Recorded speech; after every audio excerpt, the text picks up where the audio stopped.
Welcome to the Love Lab Podcast, the place to be for honest and real talk about relationships and sex. Whether you're a man or woman, single or a couple, this is the show for you. I am your host, Kevin Anthony, and I am here to help you have the relationship of your dreams and the best sex of your life.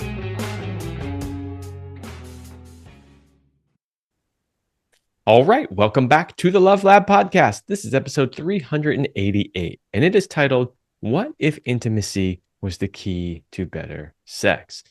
Now, some of you are listening to that title and you're thinking, wait a minute, that doesn't make sense. I don't understand. Intimacy is sex, sex is intimacy. Well, you probably only think that because we have so much censorship around the word sex that over the years, everybody in the industry that wants to do anything with selling you anything around sex has used the word intimacy instead of sex because that's the word that they're allowed to use. So if somebody wants to sell you a lubricant, they talk about intimacy when what they really mean is sex.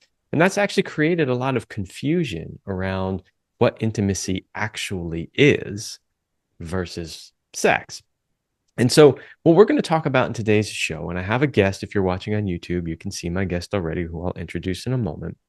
We're really going to be talking about what is intimacy. We want to separate it out from, the sort of generic term of, it's just a placeholder for the word sex that we're not allowed to use. What is intimacy? Why is it important? How do we create it? What kinds of benefits might we see if we can do a better job with intimacy in our relationships? And so, yes, the things you're going to learn in this episode are going to help you have better sex. And it's also going to help you have a better relationship. And we all know that the better your relationship is, the better your sex life is. So those are the things that we're going to talk about on today's show. I think it's going to be interesting, so please stick around and learn something today. Before we do that, of course, I have a couple of words from my sponsors. Ladies, did you know that the overwhelming majority of men consider receiving oral sex a must in their relationships? Well, of course you did, because men have been asking you for it your whole life. But do you feel confident in your ability to give great oral sex? If you tend to avoid it because you don't feel like you're good at it, or if you feel that you are pretty good at it, but want to get even better, then my new Blowjob Mastery course is for you. I have teamed up with the amazing coach, Ree Duong of Eternal Love, to bring you a practical and easy to follow course that is guaranteed to increase your confidence and skill when giving oral sex to your man. In this course, you will get all the secrets to mastering the art of oral sex with step-by-step instructions and multiple live demos. Go to sacredfemininearts.com/BJ Mastery. That is sacredfemininearts.com/BJ Mastery. And of course, guys, if you're listening to this, she's not going to want to do that for you if you haven't already established a level of intimacy. Which brings me to Power and Mastery 3.0, right? Power and Mastery is the latest version of the popular men's sexual mastery course. If you're struggling with erectile dysfunction, premature ejaculation, or simply want to increase your skills in the bedroom, that's where the intimacy part comes in, then Power and Mastery is for you. Join the exclusive club of men who have taken their sexual performance into their own hands and become sexual masters. Mastering your sexuality is a key component to becoming the man she has always dreamt of and craves. Don't leave your sexual performance up to chance or the throw of the dice. Become a sexual master today by going to powerandmastery.com/sexual-mastery. It's powerandmastery.com/sexual-mastery. In the Sexual Mastery course, there is several videos on how to create intimacy before you get into the bedroom, how to create intimacy in the bedroom, and then intimacy after the bedroom. Right? Those are key components, and it will make so much more sense after we have today's conversation about why there's such a heavy focus on creating intimacy in the Power and Mastery courses. But go check those out. Both of the links to those are in the description. Okay. My guest today is Anna Lecat, and she is an intimacy and conflict consultant who helps people transform hard conversations into moments of truth, tenderness, and real connection. A triple immigrant and former global CEO, she works with couples and communities to navigate tension without abandoning themselves or each other, turning everyday conflict into a practice of intimacy. Her upcoming book, Loving Conflict, Creating Collaboration Where Others See Division, invites us to treat the way we fight as part of the way we love. Welcome to the show, Anna. Thank you so much for having me. Okay, so you heard the intro. Let's start by defining what intimacy is for the audience, because I know that there's confusion around this term. So tell the audience from your perspective, what does it really mean, that word intimacy? So, intimacy comes from Latin intimus, which means innermost. And to me, that means closeness. It means the courage to see the other person just the way they are and to be fully seen, to love somebody just the way they are and to allow them to love ourselves. And in order to do that, we need to be able to love ourselves, to accept ourselves, and to be courageous enough to see the other person fully. That is a beautiful definition of intimacy. And if you're listening, did you notice there wasn't anything about sex in there? Right?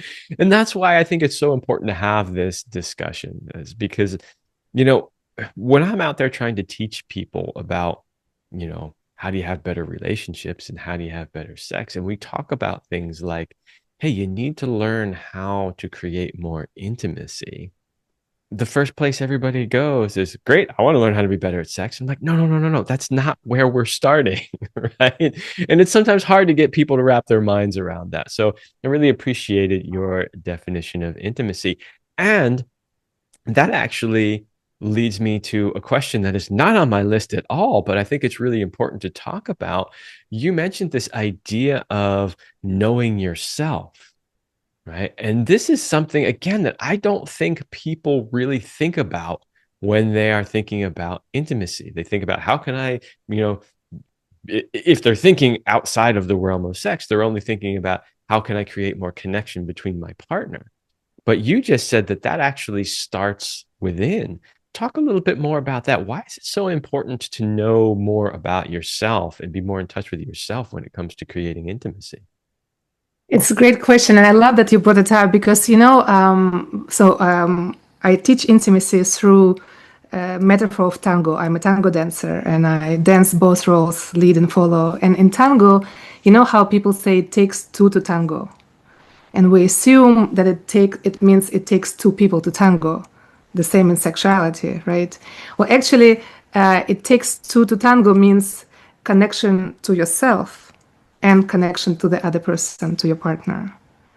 And we in dance and we focus a lot about, where is my axis? How am I grounded? Do I feel my body? How are my muscles? Where's the tension in my body? How am I breathing? How am I hearing the music? How am I interacting with my environment outside of me?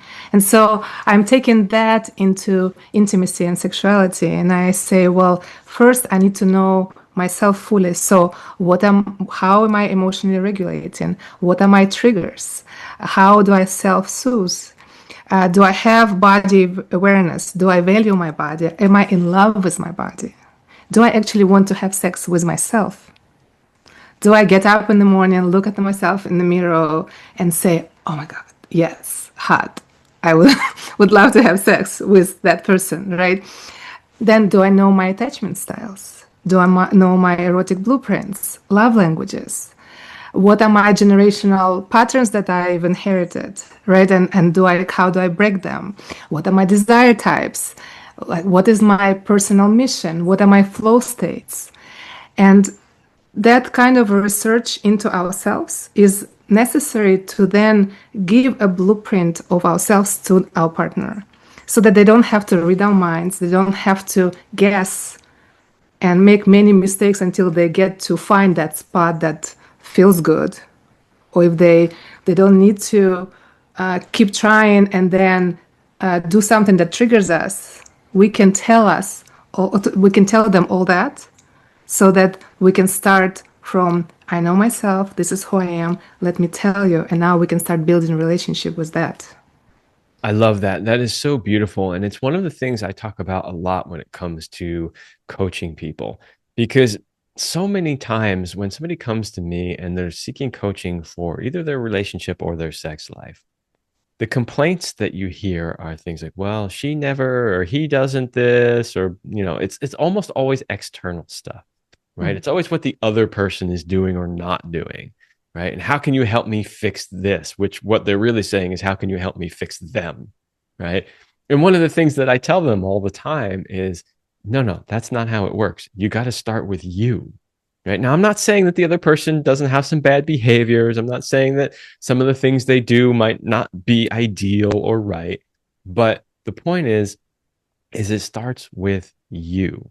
And so, that's basically what you're saying here is like we got to look at ourselves first. We got to figure all of that out because how can we possibly, go to a deeply intimate place with somebody else if we don't know any of that stuff about ourselves? Right. And I don't think that we need to wait to have a relationship until we figure all of that out. We can totally do it with our partner together. And it's helpful because they can mirror back to us what's going on, right? They can show to us how our communication is working. And it's actually great to do that together as long as both partners are in this research mode and they are delighted and surprised and curious about themselves while they engage in. I'll give you an example. Yesterday, I was having dinner with a friend here in California, in San Francisco, and she was talking to her partner and she was upset about something. And she kept going on about her upset. And then she stopped herself and she looked at him and said, "Why is it upsetting me so much?" And I just hugged her. I was so grateful to her because it was not all of a sudden, it was no more nothing external anymore. It was she noticed that something triggered her and now she was there in a scientist kind of researcher mode, curious about herself. The focus went back on her and we were all able to engage in this vulnerable conversation, which is intimacy. Yeah.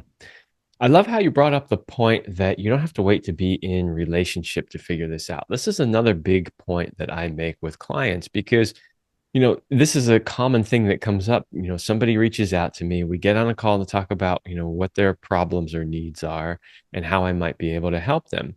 And inevitably, at some point in the conversation, one of them says, well, maybe I should just wait until I'm in a relationship and then yeah, then we can figure this out. To which I always go, no, no, don't wait until then. Don't wait until you're in a relationship and you've already messed it up. Learn how to be the best version of yourself now so that not only will you not mess up the relationship, but you'll actually attract a healthier person and have a better relationship from the start. So, yeah, I love that idea. You don't have to wait for that. You can work on it on your own. And of course, if you have a partner, you can work on it with your partner as well.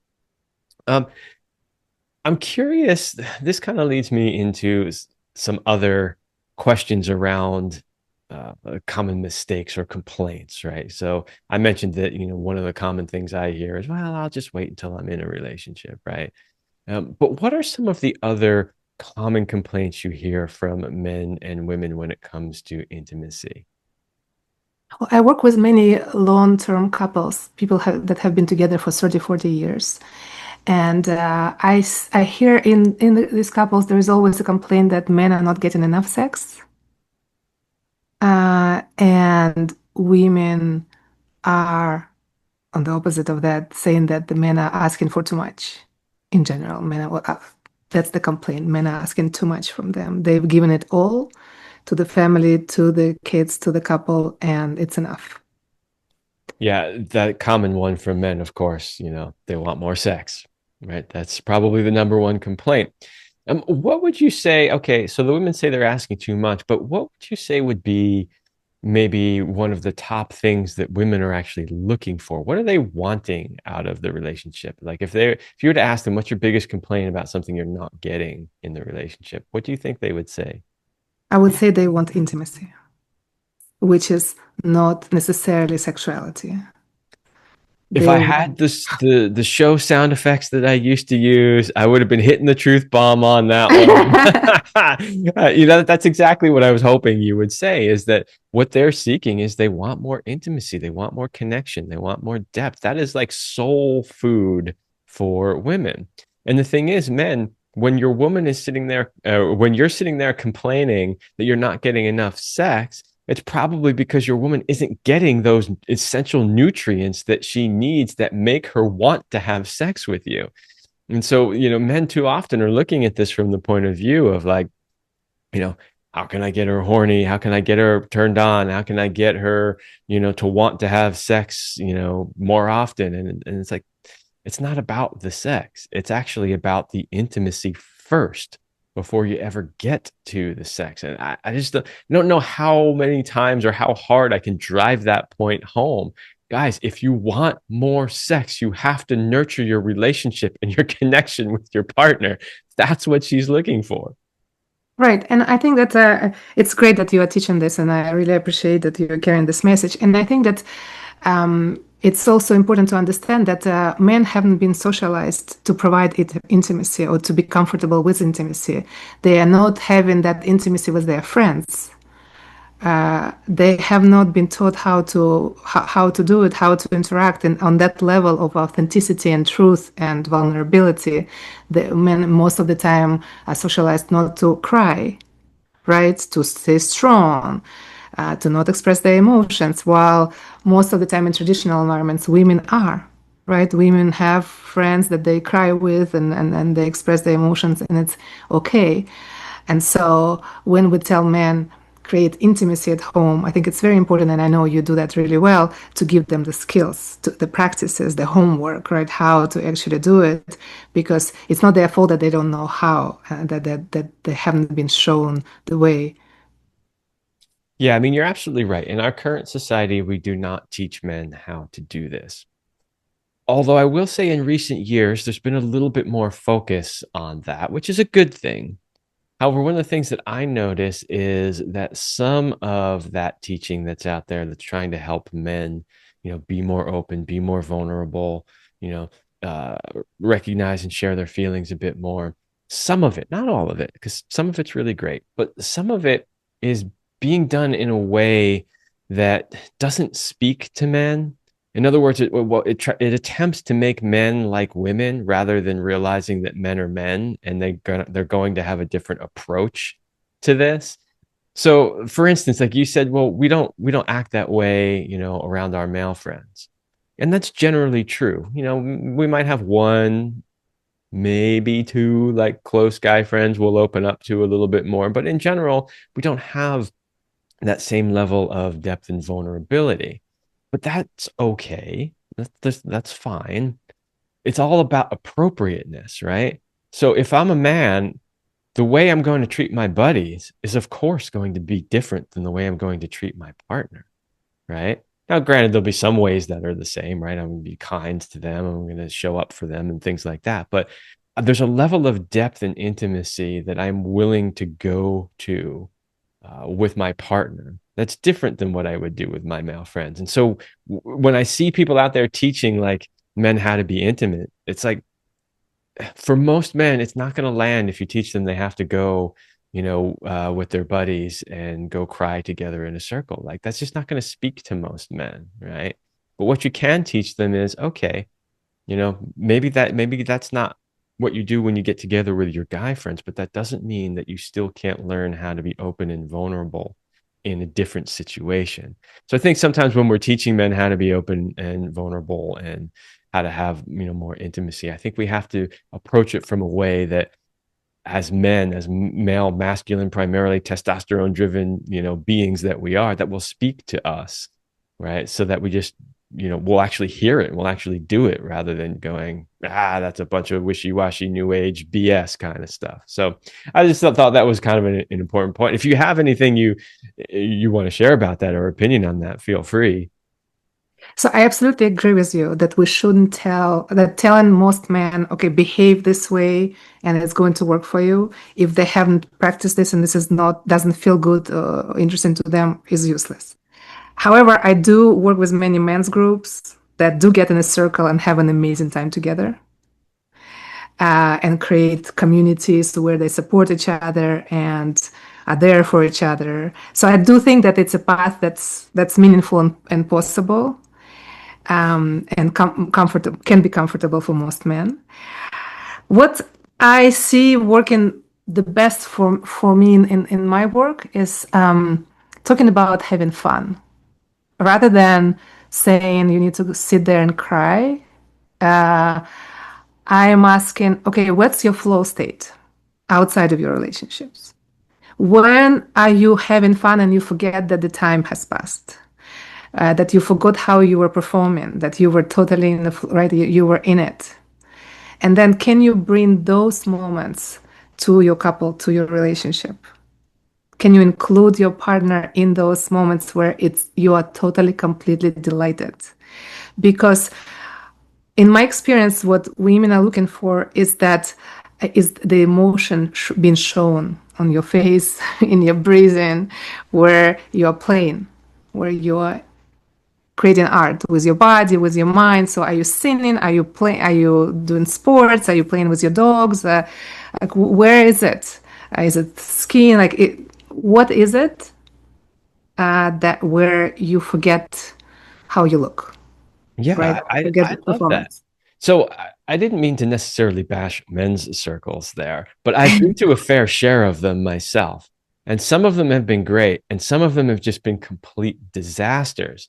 Because what I've observed is that some of them, you know, some of these male facilitators tends to be more in their feminine energy, and that's fine. There's nothing wrong with that. But they've gone and they've trained with people, women who lead women's circles, and they try to recreate the same thing for the men, and it just doesn't land, right? Whereas men who approach that men's circle from a more masculine point of view, I think that tends to speak to more men. So that's kind of the point I was trying to make. It's like if we want men to change, we have to speak to them in a language they're going to understand and not try to make them something that they aren't. We're never Completely. going to turn a masculine man into, an emotional woman. Like that's just not going to happen, right? But what we can do is teach him how to be more in touch with his emotions, how to communicate better, how to, create more intimacy intentionally, right? So anyway, that was just the point I was trying to make on that one. And there was a second point too, based on what you just shared. Uh, it wasn't just about the men's circles; it was the piece you shared after it, and it's totally left my Playfulness. mind. I was talking about playfulness, Oh, being in the flow. yes, yes, the flow state. Exactly. Thank you for reminding me that. What I was thinking when you were sharing that is that's basically so, I'm trained in neurolinguistic programming, and that's a technique that we often use, which is to take something that's working in another area of your life and feel that state, right? We call it a state in neurolinguistic programming. It's like the state of like if I want somebody to be more confident in the bedroom, I say find an area in your life where you're really confident already, right? And then sit there before you're about to go into the bedroom and feel that state that you feel when you're doing that other thing, and then bring that into this new thing. So yeah, I love that. That's a really great way to do it. And of course, look, anytime we're trying to teach somebody something new or change a behavior, the more fun we can make it, the more people are going to be willing to do it. If we make it like it's a ton of work and it's hard, they might stick with it for a little while and then they'll probably just bail on it later on. So yeah, I love both of those suggestions. Make it fun, find other areas of your life where you're in flow states and try to bring that in. This is fantastic advice. And Kevin, there is something else that you probably do also with people you work with. So I love working with archetypes, and I find that it's such a fast way to getting into a certain state, especially if we practice them beforehand, before the actual scene that or actual moment when we're engaging with our partner.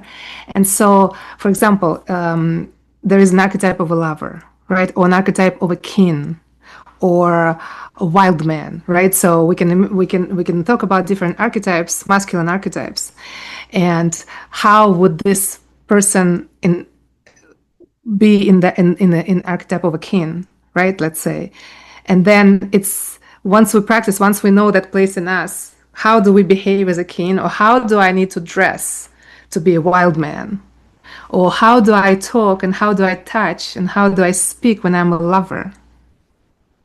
And then bringing that to your partner, it breaks through the barriers, it breaks through the habits. Because I'm still me, because I believe that we are in us, in one person, we can be everything. We can play all these different in many different ways. And so having that, okay, how am I as a trickster, for example? Right? Oh well, that's how I'm fun, I joke, I play, right? Or if I'm a lover, I'm gentle and I look you in the eyes and I hold your hands. Yeah, I love archetypes. They're a great way to help. Like the way you put it is really good, which is it's a quick way. In other words, if you ask somebody, how can you embody more playfulness as you, right? And then this is a person maybe who's not typically very playful. And be like, yeah, I don't know. But if you were to say to them, okay, what would the archetype of the trickster be like? And I say, oh, well, he would be like this and he would do that and he would do this, right? So, yeah, I think it's a great way to help people sort of identify the qualities that they want to personify in a way that's maybe a little easier than asking them to just stare at a blank wall and try to figure it out. Exactly. And when we do that, we usually, I work with one archetype in a week and we go very deeply into it. So, how do you dress? What music are you playing? Like, what's your soundtrack? Right? Like in the movies, an actor appears and there is going to be a soundtrack of, right? Like, so that it creates that emotion in us. Right? So, what is your music? When you are a warrior, for example, what's your music? Right? And do you need something on you? Do you need, I don't know, the boots or the hat or some kind of something that will help you go into that archetype right away? And I find that that's really like, what are the colors? What is the food? What is the tone of voice? So there is something that symbolizes it and that sends you into that mood right away. And then you can, that's so playful because you can look at your partner and see where are they at, what are they wanting, if the partner can express that, like, I would love something rough today, right? Or I would love you to be strong and I don't pin me to the wall, right? Something like that. It's difficult to go into that energy right away, but then you go into, okay, well, if I'm a wild man or I'm a warrior, all of a sudden there is that behavior comes in. Yeah, I love that idea. This is again, very similar to some of the things we do in neurolinguistic programming, but by taking that music or that thing you said, do I need to wear the hat or just have the boots on or whatever it is?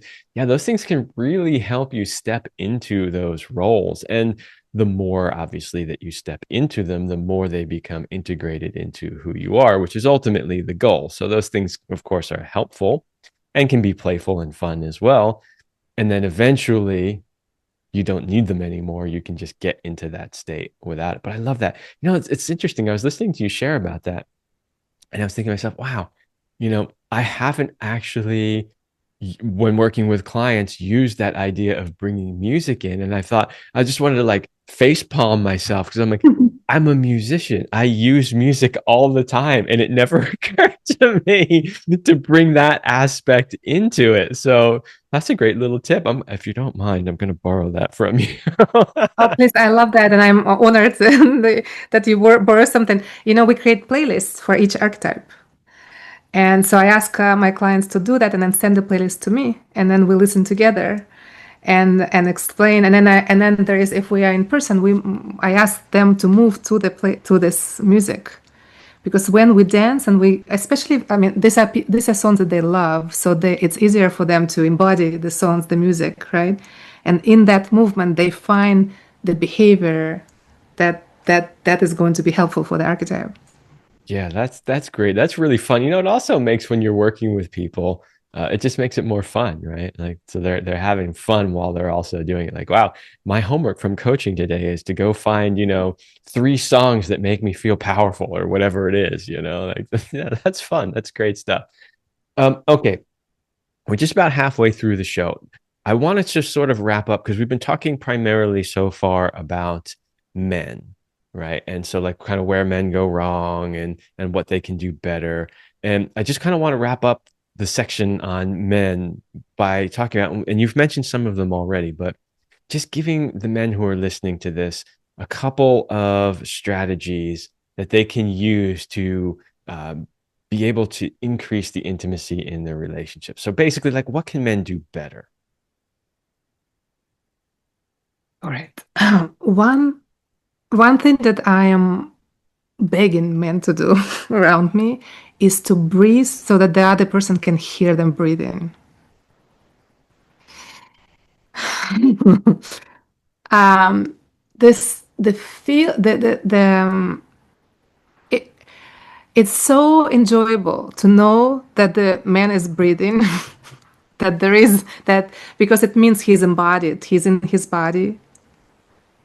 It means that there is somebody who has emotions, who has sensations next to you. It's highly erotic. It's a simple thing, but then if I ask you to breathe, like now, if you go and breathe deeper so that I can hear you.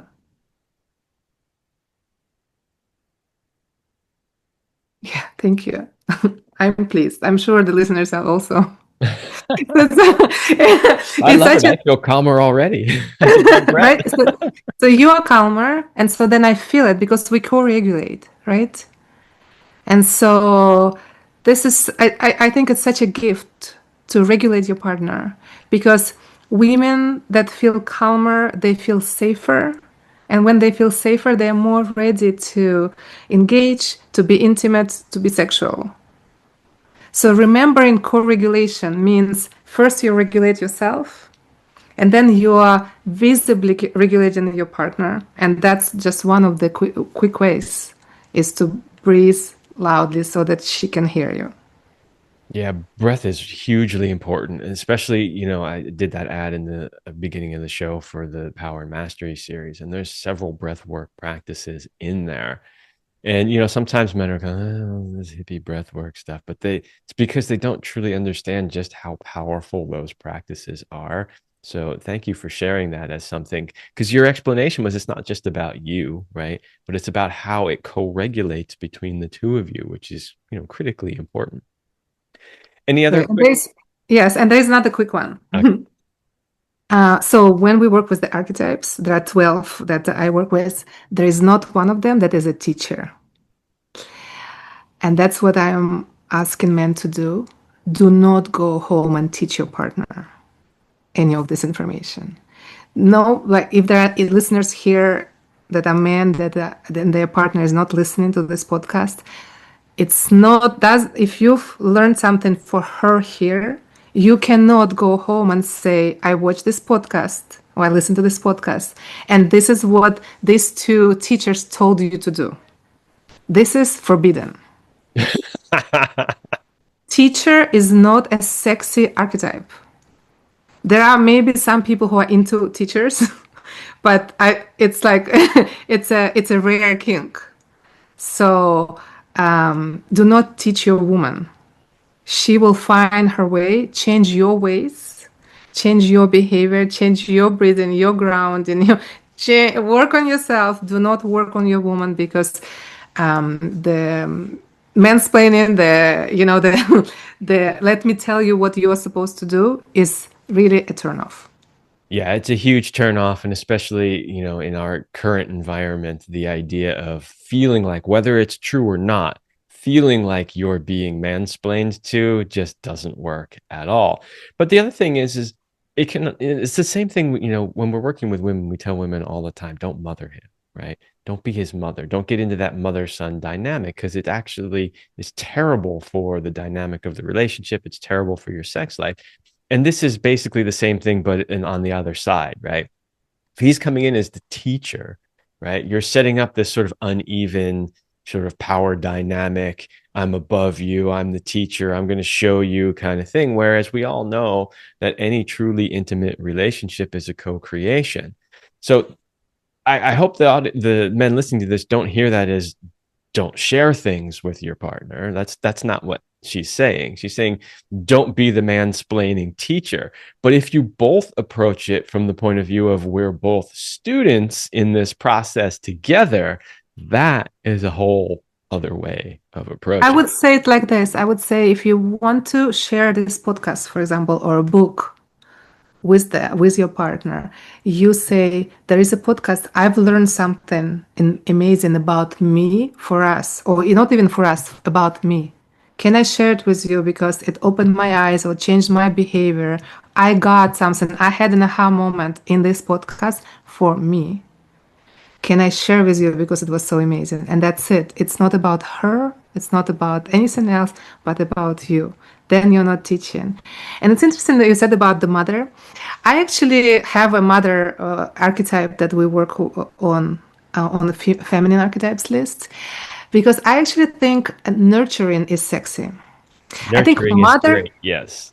a mother is different than a teacher, and I think that the nurturing, foot massage, like this energy of I'll cook for you, I'll take care of you, I'll hold you when you're tired, I will please you now because I want to nurture you, is very sexy archetype. Is very essay, but it's not criticizing. And it's interesting. It just depends how our mothers were, right? Like what we what we associate with a mother. And so with women, and I'm sure you were going to ask me later, but since you brought it up with women and with men, I just ask one thing: no criticizing.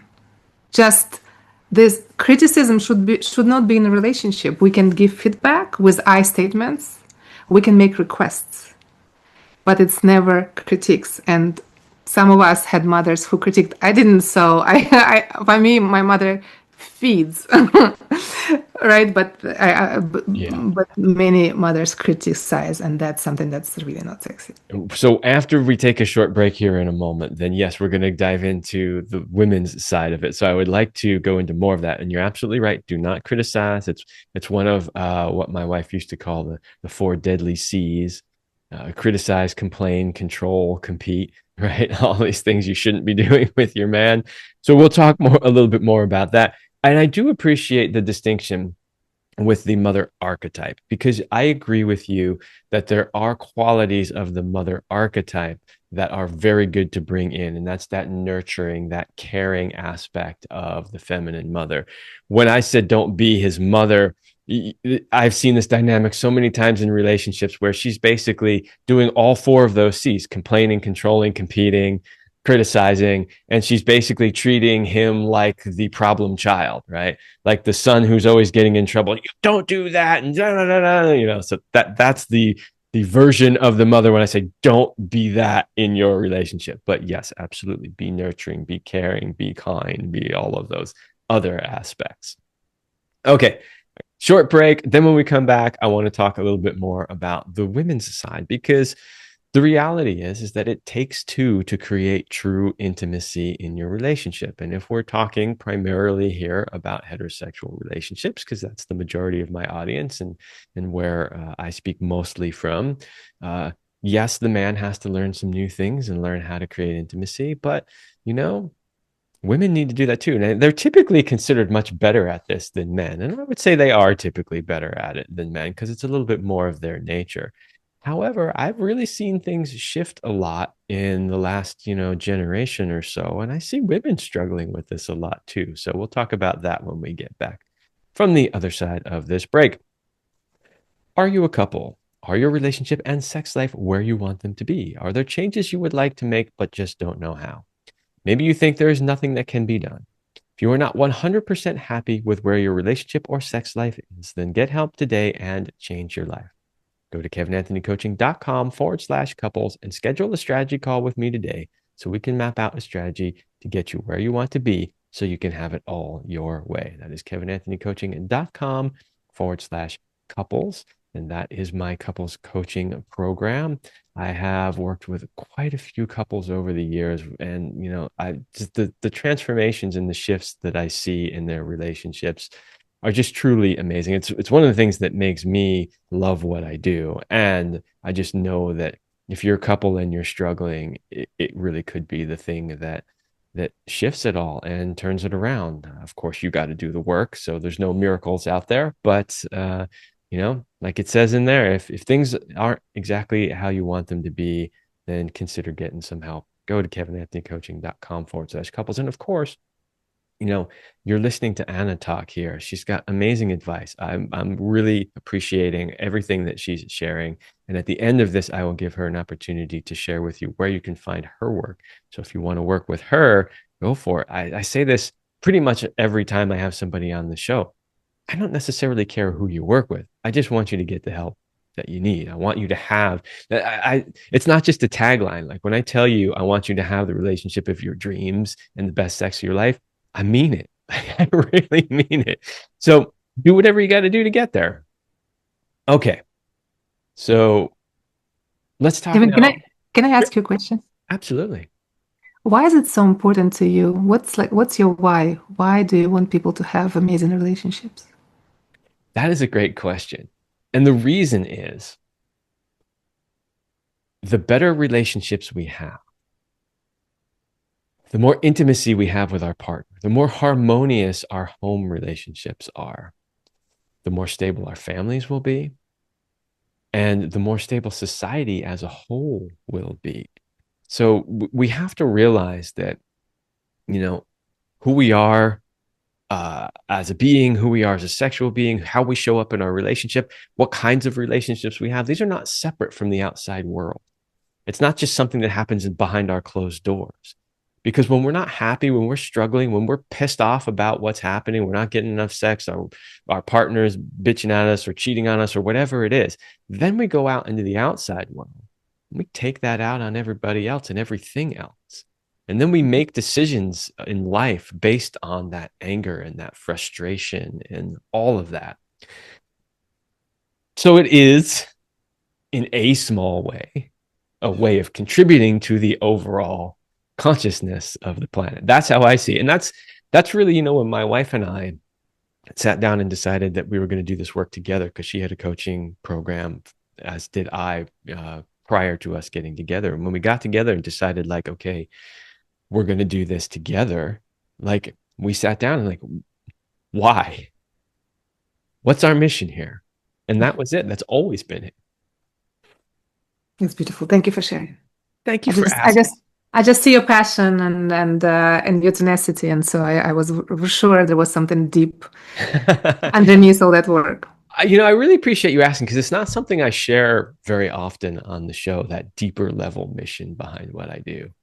But there it is. Thank you. Okay. Let's talk about the women's side. So we talked about, men and some of the challenges they have. You know, let's start maybe with, I already asked, what are some of the common complaints? So let's just talk about what are some of the challenges women have when it comes to intimacy.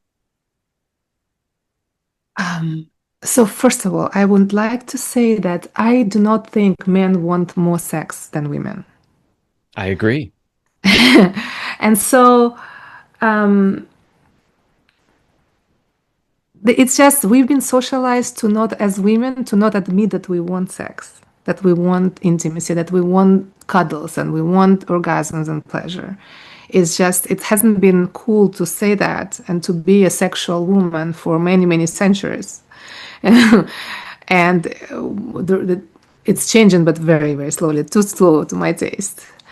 And so for me, when I meet women who loudly and proudly say that I'm a sexual being and I love pleasure, I say it from the stages that I've learned from Midori, who is my sex teacher from San Francisco. She says, ask yourself every moment, what's pleasing me, what's pleasing you now?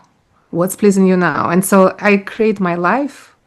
Every decision that I make comes from that question, what is pleasing me now? So I'm speaking to you because it's pleasing me.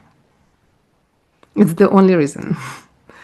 And I'm drinking this tea because it's pleasing me.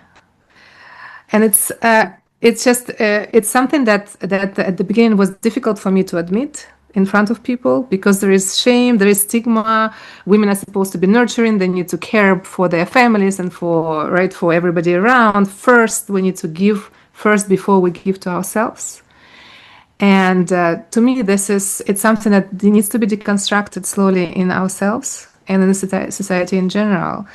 If I'm pleased, I'm a better mother, I'm a better lover, I'm a better wife, partner, all that, teacher.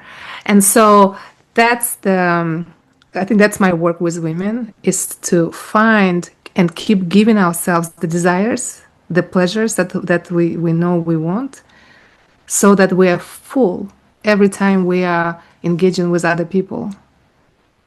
So the and that out of that work of recognizing our what we want, what we need, comes the skill of making requests. Yeah, I completely agree with you that a woman being a fully expressed and powerful sexual being is something that has been suppressed pretty much since the beginning of recorded history in most cultures. And that is something that I think women are still dealing with and still grappling with and trying to figure out how to, be more expressed in a way that's healthy.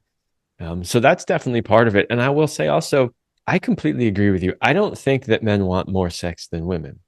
And I agree with you that one of the reasons why it appears that way is because they don't speak up for it because of all that stuff. And I will also add that the other reason why it appears that way is because most women, unfortunately and sadly, are not getting the kind of sex that they want. And this is something that sometimes men have a difficulty grasping, which is like, from a man's point of view, like any sex is better than no sex. Mhm. Like, even if their partner's really bad at it, if that's their only, opportunity for sex, well, whatever. At least I'm getting some sex, right? But that's not the way it is for women. And so when women don't feel, safe, when they don't trust you, when they don't feel connected to you, when the intimacy is not there, when, you're only concerned with, your own, ejaculation slash orgasm, and you're not concerned with pleasuring her and the amount of time that that might take, right? When you're not taking her concerns into account when it comes to sex, when she walks away from the encounter feeling used or unsatisfied, all of those things are going to demotivate her to want more sex. But it's not because she doesn't like sex and doesn't want sex. It's because of all of that. And so when you see a woman who's in a relationship where she has all of that stuff, she wants sex all the time. And That's it. that's exactly what I'm trying to tell men all the time. It's not how can I convince her to have more sex? It's how can I make her want it herself? And the way you do that is by giving her all of those essential nutrients that she needs to go, yeah, all right, now we can do this. That's right. That's right. You do important work, Kevin. Keep doing this. I'm. It's very interesting. I really wonder how you navigate that because when I'm working with couples and a man comes to me and says I'm not getting enough sex, and to get to that message, well, it's just not good enough. It hasn't been good enough for her, and your connection hasn't been good enough for her to want it. And so it's okay. There is no school. We don't teach the skills enough, right? There are not enough Kevins in the world. So, and so it's okay. You can learn it, but the understanding that I find it difficult at the very beginning to say it and to explain it. And so I would love to know how you break the news to the guys. Well, you're right. It is difficult. It's what I call a hard sell, right? Because it's not something that men want to hear. Yeah. But as a man, speaking to a man, I basically tell men, I go, look, I'm just going to tell you how it is. The reason she doesn't want more sex is because you're not good enough at it and she's not getting the kind of sex that she wants. And Yeah. until you can admit that, you're never going to get the sex that you want. Like I just have to I kind of give them the tough male love thing, like, I'm your bro here. I'm going to slap you upside the head and tell you, without sugarcoating it, because that seems to be, the only way that it really gets through. But then I follow that up and I say, with, look, you cannot believe me. Like, okay, don't trust me. Don't believe me. Don't think that it's some other reason. But you've paid to be here, right? You've paid to hear my advice. Humor me and try it out. Mm. And then come back and tell me what you think, right? And then of course, if they actually do it, they always come back and go, "Well, you were right." Yeah, I know.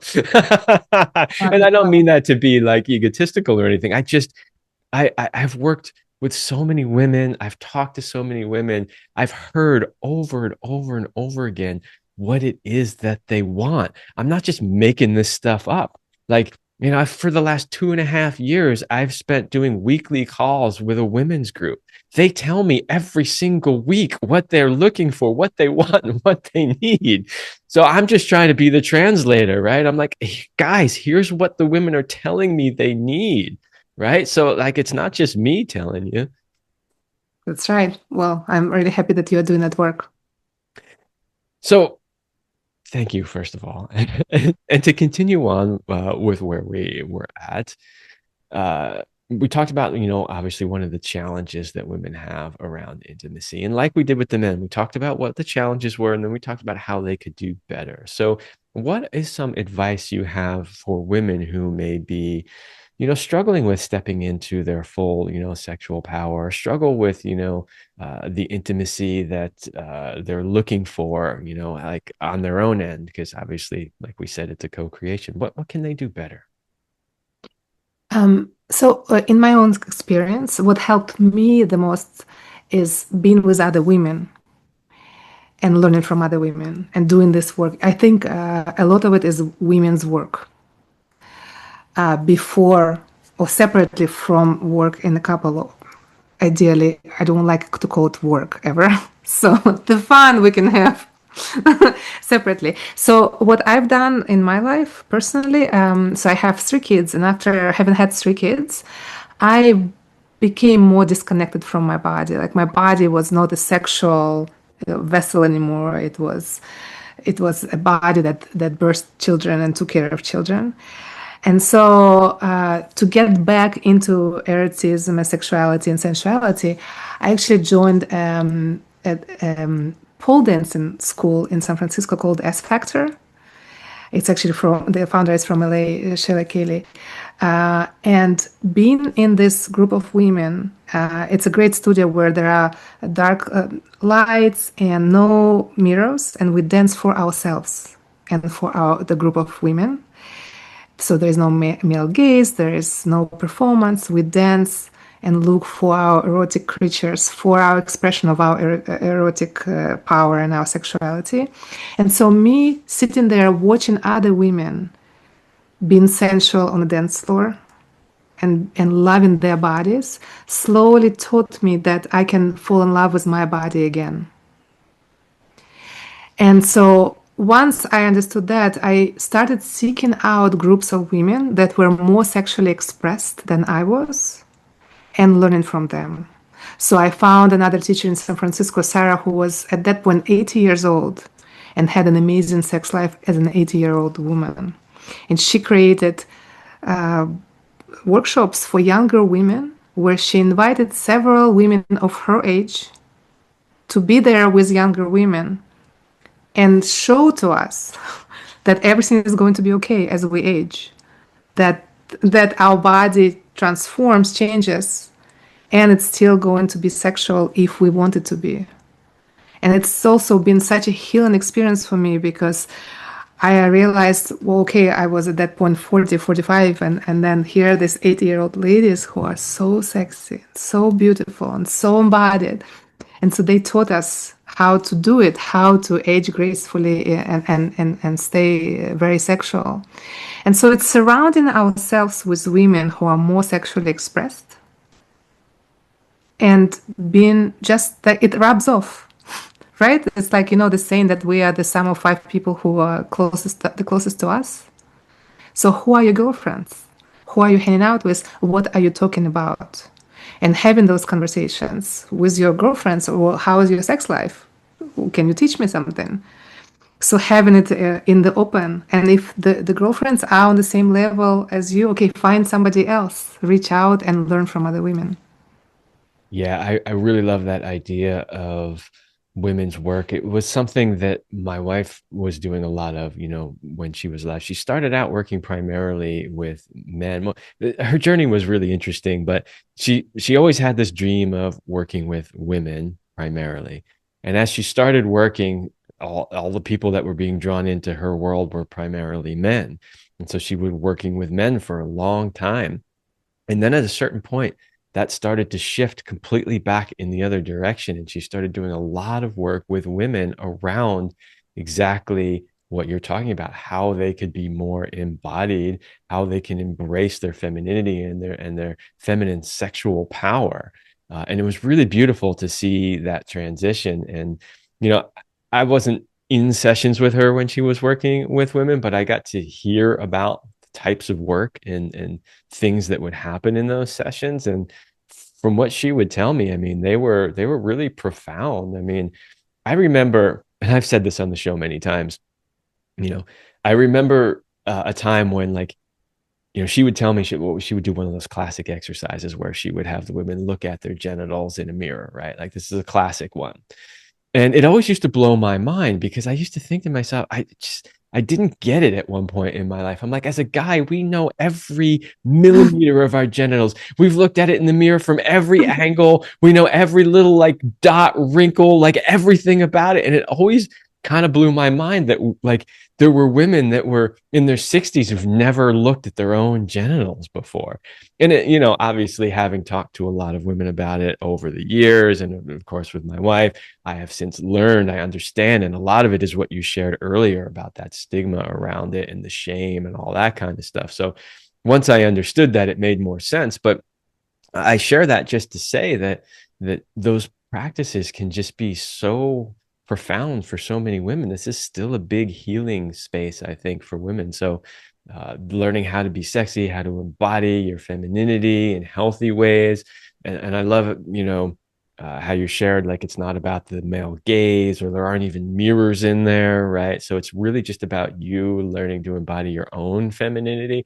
I think is absolutely beautiful. And we I mentioned earlier too that there's a lot of sort of pressure in society that are trying to make men women, but there's also a lot of pressure in society that are trying to make women men, right? And so some women, because of that, have really lost that connection to their feminine.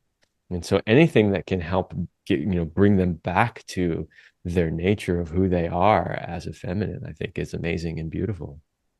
Right. And I think that then there is next step is the skill of making requests for women. I think it's a skill that we again do not learn because we do not grow up knowing that people out there will provide for us if we ask it clearly. And it took me a long time, and I'm still learning to make a clear request when it's about me, when there is no criticizing, when there is no you don't do this, when there is no threat, there is no barter. It's just a clear request. This is what I would like, and it's okay if it's a no. I just want to express that this is my desire. And then being very precise, because in my experience, men want to please us, they want to serve us.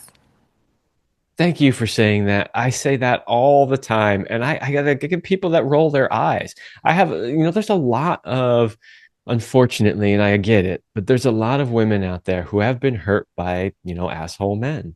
Mhm. And when I say things like, generally speaking, most men, and I'm speaking about, the good ones, we really do want to please you. I get the eye roll. So thank you for sharing that, because I do believe that's true. And they don't read our minds.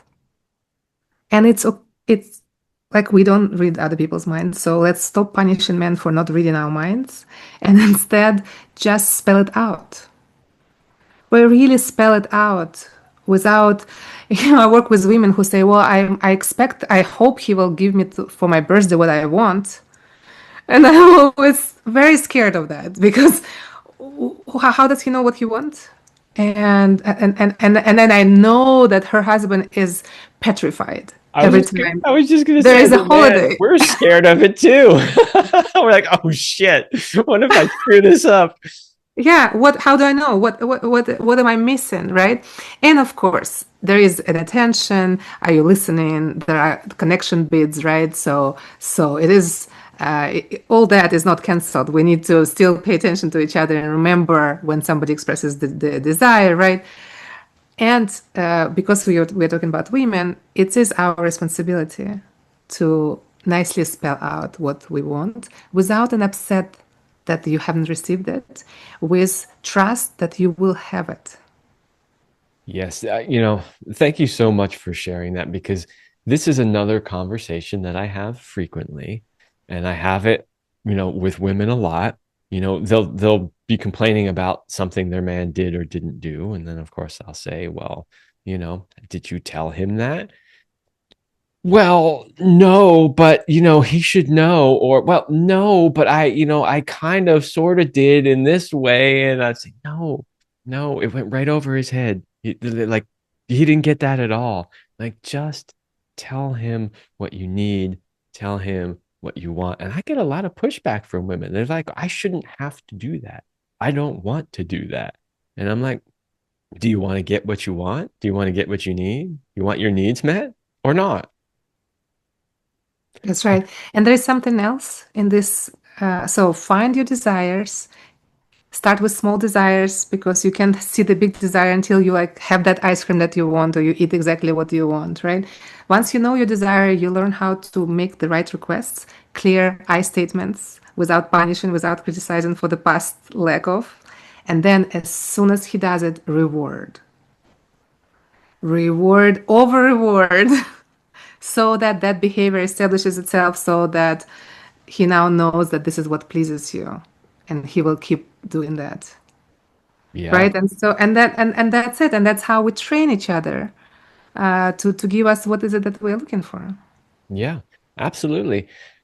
Unfortunately, I think a lot of women take the approach. There's two main approaches to education, right? There's the threat of uh, some sort of punishment, and then there's reward.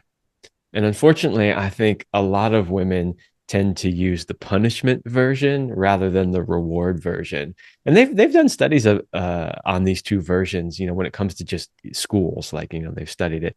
And they found that, the punishment version works up to a point and then it ceases to work. Whereas the other Positive version, reinforcement, positive yeah, the reinforcement. positive reinforcement tends to work significantly better and significantly longer. So, yeah, I think that's an important piece of that you're sharing, which is that, yeah, make your request, do it clearly, and then reinforce that behavior when he does it with something positive. That's right. All right, so we are at the end of the show. I want to give you an opportunity to share two things. The first one is if there's anything else that you feel the listeners should know or need to know about intimacy. And then after that, where they can find more about you and your work. Well, intimacy is my favorite subject, so I could talk about it for hours and hours, which I do. One thing that I want to share is that I work a lot with conflict, right? So I'm an intimacy and conflict consultant, and I think that they are absolutely connected because when we have a difficult conversation and we are courageous enough to go through it, to have that conversation, and we are skilled enough to do it kindly, so fighting kindly, we learn so much about ourselves and about each other, and we get to intimacy. So it's impossible to get to intimacy avoiding difficult conversation. Yes, I totally The agree. deepest requests that we have are hard to say, and they can lead to conflicts. And there is a good reason why we're not saying them because probably in the past they led to major conflicts, and so we're afraid to say it again, right? And so learning how to do it skillfully and still doing that, I think is a very important skill for the relationships. And it does lead to better sex. Yes, it does. We didn't mention sex a whole lot in this, but if you're listening, hopefully you've picked up on kind of what I shared at the very beginning, which is that if you can really master these things, if you can improve your relationships and improve the quality of the intimacy, it will lead to more sex, just as we discussed when we were talking specifically about women and why they don't want or appear to not want sex as much as you do. Absolutely. And so better sex means more sex, right? Yes. Because if it's better, we want to do it more often. Better sex means we are more skilled. The more skilled we are at something, the more we want to do it. So that's why it starts with education, right? Skills, more of it, better. It gets better, and then we can have more of it. So that's my share. That's I think is what's most on my mind right now. And my book is coming out March 31st. It's called Love in Conflict. Is all about that. How do we fight kindly? And how do we love conflict? How do we learn the skills of conflicting so that we can have better intimacy and better relationships? Awesome. And so where can they find that when it comes out? So my website is annalecat.com. All the information is going to be there. All right. And that link, of course, will be in the description. So if you want to find more about Anna's work or her book or anything else that she's up to, go to annalecat.com. Like I said, that link is in the description.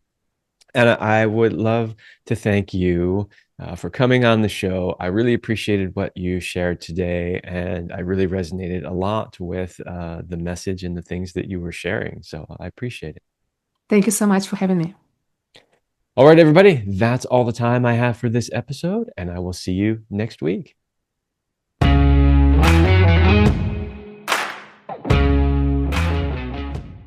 I hope you liked this episode of the Love Lab podcast. If you enjoy this show, subscribe, leave me a review, and share it with your friends. And for more free exclusive content, join me in the Passion Vault at kevinanthonycoaching.com/vault. That's kevinanthonycoaching.com/vault. Thanks for listening. And remember, as Celine used to say, you're amazing.